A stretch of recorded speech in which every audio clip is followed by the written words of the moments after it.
So if you're like most nonprofits, you've probably heard about this Giving Tuesday thing over and over and over again. And you've probably done it over and over and over again, and potentially unsuccessfully. So before you get started diving into Giving Tuesday this year, I want you to ask yourself these 6 questions about whether Giving Tuesday is right for your organization. Hi, this is Kelly with Grid HQ, and we are your digital BFF for all things nonprofit fundraising and marketing. If you are like most nonprofits, you keep hearing about this Giving Tuesday thing. Black Friday, there's Cyber Monday, and then there's Giving Tuesday, and this is all about nonprofits making money. Also, chances are if you're a nonprofit, you've done the Giving Tuesday thing, because that's what you're supposed to do, right? And you've done it, and you're just right now like, is it worth it? Am I getting the ROI for the amount of time we put in for Giving Tuesday? Before you decide to do Giving Tuesday this year, ask yourself these 5 questions to make sure your nonprofit is situated to do Giving Tuesday the right way. Question number 1, do you have a plan? Chances are that you have participated in Giving Tuesday in the past, and if you haven't been successful, you've maybe shown up to a meeting or 2 that are held by a statewide association. You've set up the platform from the email you've been given, but you have no plan. You're like, yeah, when we have time, we'll do that Giving Tuesday thing. So before you decide you're gonna do the Giving Tuesday thing, ask yourself, do you have a plan? And if you don't do Giving Tuesday. You will not be successful. Question number 2, do you have lots of donors? Giving Tuesday is primarily about not getting major big gifts in. It's about getting large numbers of gifts from potentially new donors. For a lot of organizations that have volunteers, that have maybe parents of after-school programs, that have people that have small touches with your organization, and a lot of those people, but maybe haven't been asked to give before, Giving Tuesday is a great way to engage those potentially new donors. But if you're an organization that has no brand awareness, it's never received any money from people in the community, Giving Tuesday might not be the best way to start raising funds. You might want to consider a friend raiser so people know about you first. So their first initial interaction with you isn't, please give us money on this Giving Tuesday day. And if you don't have lots of donors, Giving Tuesday, because it's primarily digital and really about like crowdfunding, you have to have a crowd. They have to show up. So if you don't have donors, maybe not the best bet for you. Question number 3, what's your Giving Tuesday goal? Yes, don't just say, please raise money to support our organization. We're a very important organization and it's Giving Tuesday, so give us money because we want money because we're an important organization.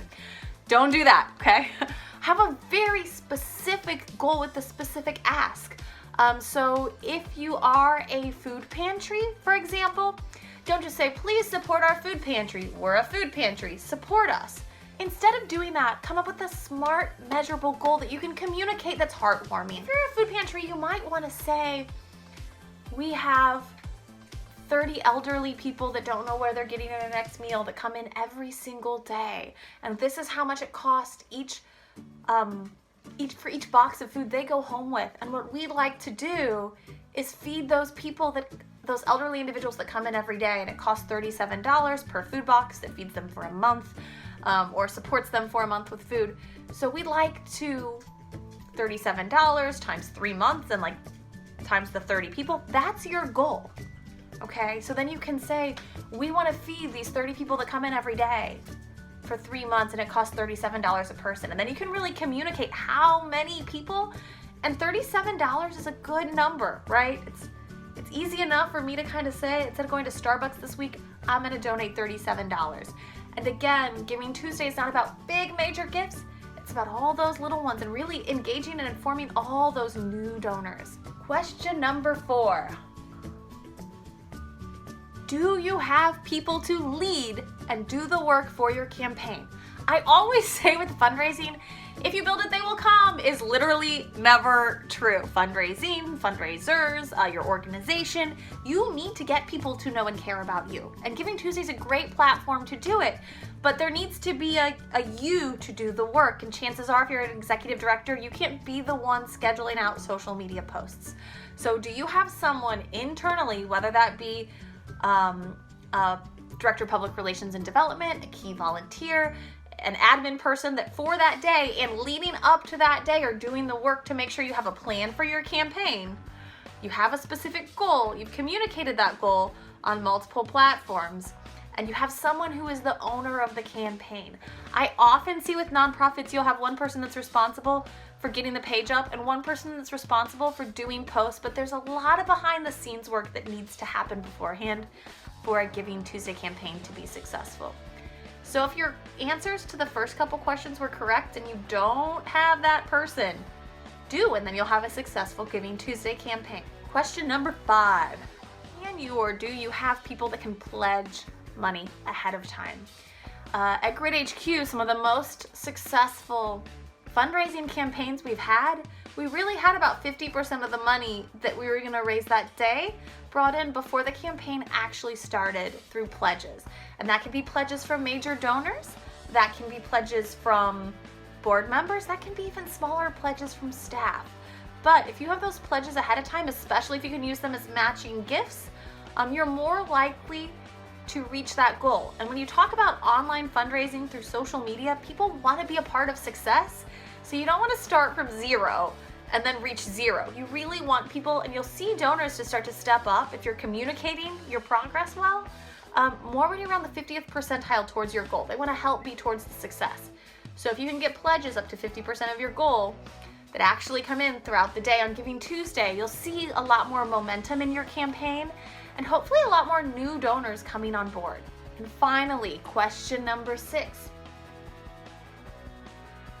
Do you want to use your resources towards your Giving Tuesday campaign?